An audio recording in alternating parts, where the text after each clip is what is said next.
Conta aí para mim, qual recurso você usa para planejar o tratamento de clareamento íntimo? Bola de cristal, cartas, psicografia. A importância de dominar a avaliação antes de qualquer procedimento é fundamental, gente. A cliente chega e você já quer aplicar aquele protocolo que te passaram. É isso que você faz? Calma, tá? Sem avaliação correta, você está adivinhando. Você não está tratando. Você sabe como avaliar corretamente? Principalmente a região, aquela pele. Você sabe avaliar antes de um clareamento íntimo? Conta para mim. Esse procedimento precisa ser feito com muita técnica, com respeito à individualidade de cada cliente. A ética e técnica é primordial nesse tipo de tratamento. Hoje eu vou te ensinar como fazer uma avaliação segura, ética, eficiente, para garantir resultados aí reais, né?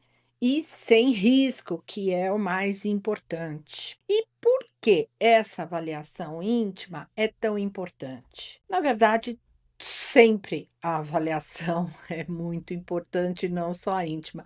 Mas a área íntima, ela tem características específicas que são só delas, né?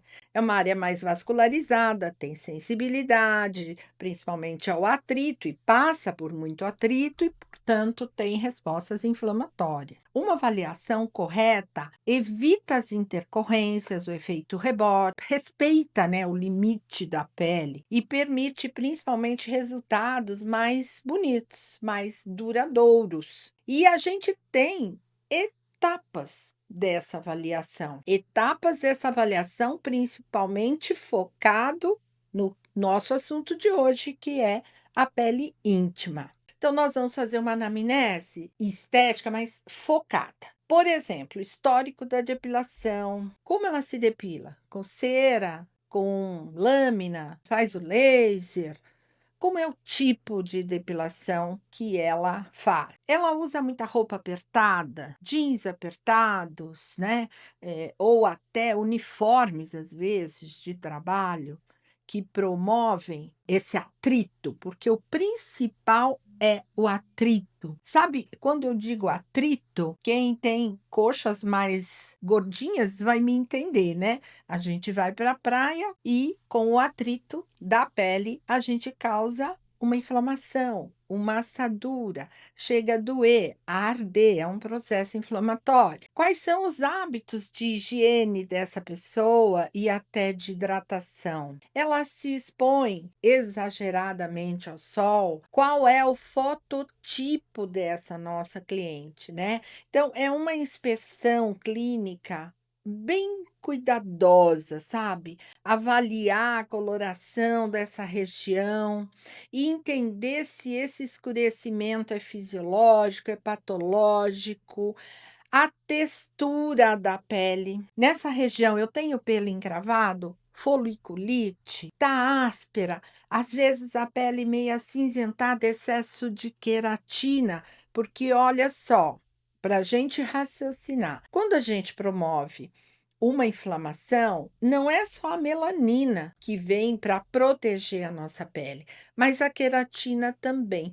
Então, além da melanina, além do escurecimento, eu vou ter uma hiperqueratose, um excesso de queratina que dá até um aspecto meio aveludado na região. E aí a gente vai indicar os produtos corretos, a gente vai indicar o protocolo correto, mas eu preciso identificar as contraindicações, processos alérgicos, se tem uma sensibilidade extrema, se eu tenho alguma lesão. Se eu tenho lesão de pele, aí a gente não vai tratar nesse momento. E até sobre doenças sexualmente transmissíveis, seria uma contraindicação no nosso tratamento. Então, na avaliação, eu tenho que perguntar sobre alergias, eu tenho que perguntar sobre sensibilidade extrema, eu preciso perguntar se essa pessoa normalmente tem ou costuma ter alguma lesão na área, e principalmente se é livre de qualquer doença sexualmente transmissível. E a gente vai ter, então, uma ficha de anamnese onde a gente possa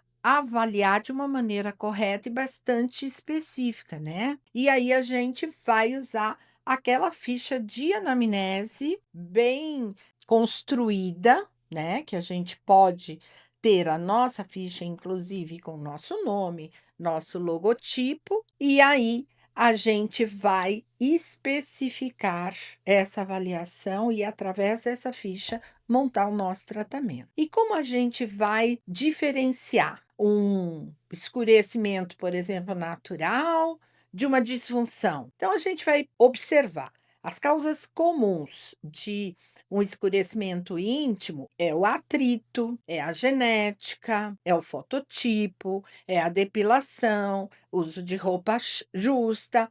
Agora, eu também posso ter o escurecimento por conta de alguma patologia, diabetes, uma infecção que eu posso ter tido local, algum tipo de medicamento, enfim.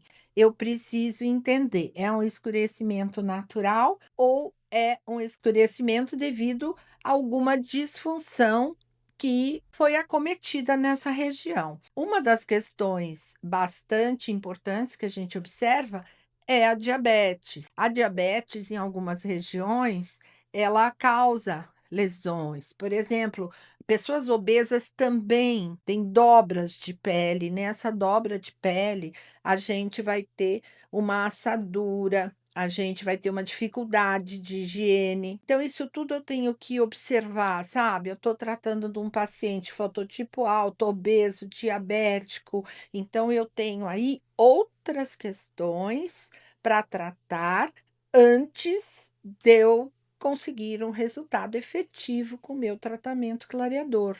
Então, eu preciso saber das condições físicas, fisiológicas, eu preciso saber dos hormônios, eu preciso saber da saúde física dessa pessoa, do tipo de roupa que ela usa, dos hábitos dela. Olha quantas coisas a gente precisa saber antes da gente imaginar que eu vou pegar uma argila branca, botar lá uma água termal, aplicar e vai clarear.